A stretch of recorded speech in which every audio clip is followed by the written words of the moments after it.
Una salida más con el grupo de A Remar Sin Vueltas aquí en el Golfo Nuevo, Puerto Madryn, día nublado, fresco y con casi nada de viento.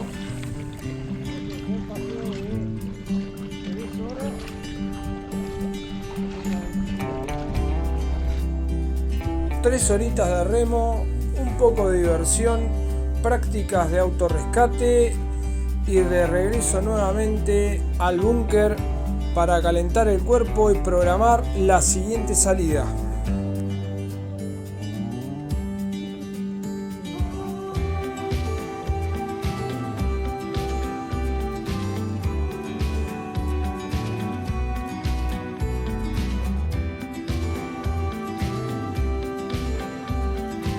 No olvides seguir mi canal si te gustan las imágenes, si sos amante a la actividad de kayak de travesía, suscríbete, activa la campanita y si andás por Madryn, contactanos para salir a remar. Vamos,